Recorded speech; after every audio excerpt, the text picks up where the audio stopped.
అంటే ఆయన ఒక డిప్యూటీ స్పీకర్‌గా ఉన్నారు. అంతకుముందు మంత్రిగా పనిచేసిర్రు. ఒక విలాసవంతమైనటువంటి జీవితం. రాజకీయంగా గూడా ఎందుకంటే ఎన్టీఆర్ పార్టీలో కీలకంగా ఉన్నాడు ఆయన.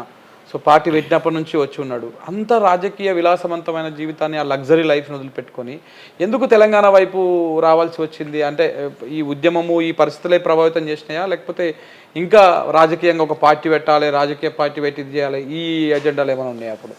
కేసీఆర్ ఆ రోజు నుంచి ఈ రోజు వరకు కూడా నేను చూశాను. సీఎంగా ఉన్నప్పుడు చూశాను, కష్టాల్లో ఉన్నప్పుడు ఎన్నడూ ఒక్క తీరుగానే ఉంటాడు ఆయన. ఆయన ఎన్నడూ విలాసాలకు వినోదాలకు ఎన్నడూ ఆసక్తి చూపిన వ్యక్తి కాదు. ఎప్పుడు నిత్యం ప్రజలతోనే ఉంటాడు.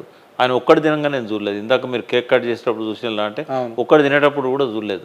జయశంకర్ సార్ కూడా చనిపోయే ముందు మా ఇద్దరి మధ్య రోజు చాలాసేపు డిస్కషన్స్ అయ్యేది.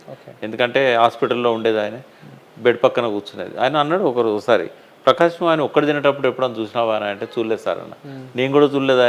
ఆయన ఎప్పుడు ఒక్కడి తినడు. అట్లా తినే టైంకు బ్రేక్ఫాస్ట్ కానీ డిన్నర్ కానీ కింద ఎవరు అన్నారని అడుగుతాడు. మామూలు కార్యకర్తను పిలిపించుకొని కూర్చోబెట్టుకొని అంతే.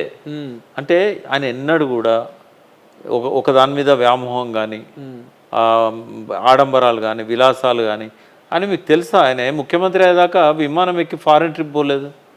ఆయన బదనాం చేసిన దుబాయ్ శేఖర్ అని. ఆయన ఎన్నడూ కూడా ఆయనకు వీసా లేదు తెలుసా?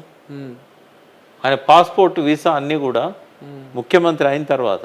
మీరు ఇది అన్నారు కాబట్టి ఒక మాట అడుగుతా సార్ నేను. అంటే మొన్నటిదాకా ఆయన ముఖ్యమంత్రిగా ఉన్నప్పుడు కొన్ని యూట్యూబ్ ఛానల్స్ కావచ్చు, కొంతమంది రాజకీయ అవసరాల కోసము ఈయన కొంతమంది దుబాయ్ శేఖర్ అని చెప్పేసి అన్న పదం కోసము కొంతమందికి ఫేక్ వీసాలు తయారు చేయించి అక్కడ దుబాయ్కి పంపించి అక్కడ వాళ్ళు ఇబ్బందులు పడుతూ ఉంటే వాళ్ళతో డబ్బులు తీసుకొని ఇవన్నీ చేసిరు అనేటువంటి ఆరోపణలు బాగా ఆయన మీద వచ్చినాయి. కానీ ఇవి ఏమైనా నిజం ఉన్నాయా? అందులో ఏ కేసు కూడా ఆయన మీద లేవు. తెలంగాణ ఉద్యమాలకు వచ్చినప్పుడు కానీ అంతకంటే ముందు కూడా ప్రచారం. ఎందుకంటే ఆయన కొంతమంది వాళ్ళ బాధలు చూడలేక ఇక్కడ నుంచి ఇప్పుడు ఏజెంట్స్ ఉంటారు, ఇక్కడ నుంచి వాళ్ళు విదేశాలకు పోయి సంపాదించుకోవాలనే ఒక ఆలోచన 70-80 కాలంలో వచ్చింది.